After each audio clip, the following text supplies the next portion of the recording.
പാണ്ഡു ഹസ്തിനാപുരത്തിന്റെ ധീരനും പല്ലുരുത്ത് നിറമുള്ള രാജകുമാരനുമായ പാണ്ഡു തന്റെ മൂത്ത സഹോദരനായ ധൃതരാഷ്ട്രന്റെ കുരുടത്വം കാരണം രാജാവായി തിരഞ്ഞെടുത്തു.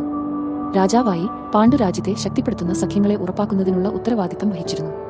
ഈ ലക്ഷ്യം കൈവരിക്കാൻ അദ്ദേഹം ആദ്യം കുന്തിഭോജരായവിന്റെ മകളായ കുന്തിയെ വിവാഹം കഴിച്ചു. കുന്തി തന്റെ കൃപ, ബുദ്ധി, മഹർഷി ദുർവാസസിൽ നിന്ന് ലഭിച്ച പ്രത്യേക വരം എന്നിവയ്ക്ക് അറിയപ്പെട്ടിരുന്നു. ഇത് അവളെ ഏതെങ്കിലും ദേവനെ വിളിച്ച് അവരിൽ നിന്ന് ഒരു മകനെ ജനിപ്പിക്കാൻ കഴിവുള്ളതാക്കി. അവരുടെ വിവാഹം ശക്തമായ സഖ്യമായിരുന്നു, പരസ്പര ബഹുമാനത്തോടും സ്നേഹത്തോടും കൂടി അടയാളപ്പെടുത്തിയിരുന്നു. പിന്നീട് പാണ്ഡു മധുര രാജ്യത്തിന്റെ സുന്ദരിയായ രാജകുമാരിയായ മാദ്രിയെ വിവാഹം കഴിച്ചു. മറ്റൊരു പ്രധാന രാഷ്ട്രീയ സഖ്യം രൂപീകരിച്ചു. മാദ്രി തന്റെ സുന്ദരിയും സൗമ്യ സ്വഭാവവും കൊണ്ട് അറിയപ്പെട്ടിരുന്നു. ശക്തമായ മധുര രാജ്യവുമായി ബന്ധം ഉറപ്പാക്കാൻ പാണ്ഡുവിന്റെ വിവാഹം ഒരു തന്ത്രപരമായ നീക്കമായിരുന്നു.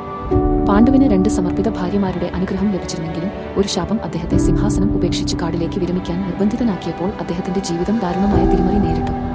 കുന്തിയും മാദ്രിയും അദ്ദേഹത്തെ അനുഗമിച്ചു. പാണ്ഡുവിന്റെ ശപിച്ച വിധിയുമായി വന്ന പരീക്ഷണങ്ങളെ അവിടെ നേരിടേണ്ടി വന്നു.